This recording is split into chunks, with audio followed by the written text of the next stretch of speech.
আমি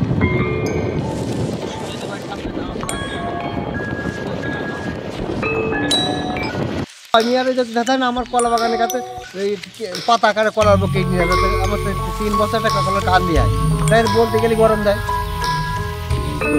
সেই কাজে রয়েছে বলা তেমন মেরে দিয়ে তোর ভাই ওই জন্য আমরা জোরকে কিছু বলতে পারি না।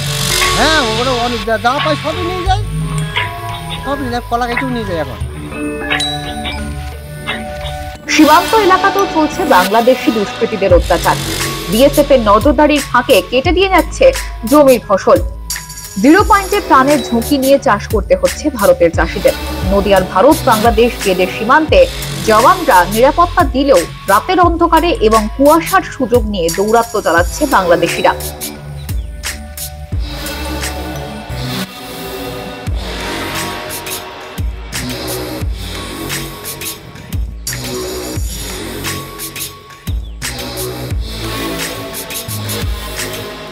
ধর্মগুরু চিন্ময় কৃষ্ণ দাস গ্রেফতার হওয়ার পর থেকে উত্তাল হয়ে উঠেছে গোটা বাংলাদেশ।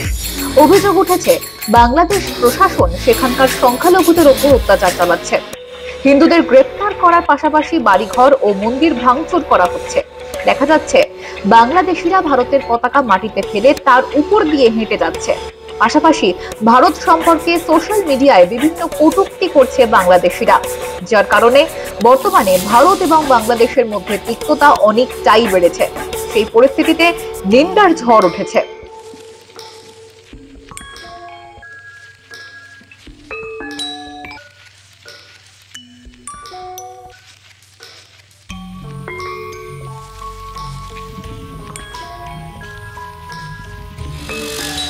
অন্যদিকে বাংলাদেশে এই পরিস্থিতির কারণে বিভিন্ন সীমান্তবর্তী এলাকায় জওয়ানদের বাড়তি নজরদারির নির্দেশিকা জারি করা হয়েছে।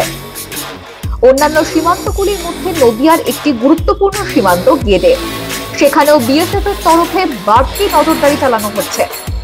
মূলত এই সীমান্তবর্তী এলাকার 0 পয়েন্টে দীর্ঘদিন ধরেই চাষ করে আসছেন বাংলার কৃষকরা।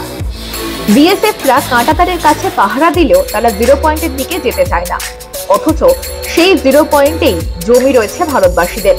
সেখানেই দীর্ঘদিন ধরে তারা চাষাবাদ করে। বাংলাদেশের এই উত্তেজনাময় পরিস্থিতিতে ওপারের দুষ্কৃতীরা চাষিদের ভয় দেখাচ্ছে, সুযোগ বুঝে তাদের ফসল কেটে নিয়ে যাচ্ছে। ফলে আতঙ্কে রয়েছেন সীমান্তের চাষিরা।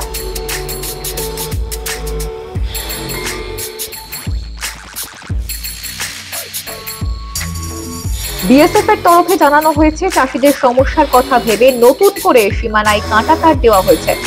তবে কিছু সমস্যা রয়েছে, সেই কারণে নজরদারি বাড়ানো হয়েছে, সমস্যা মোকাবিলা করা হচ্ছে। ব্যুরো রিপোর্ট, মাধ্যম।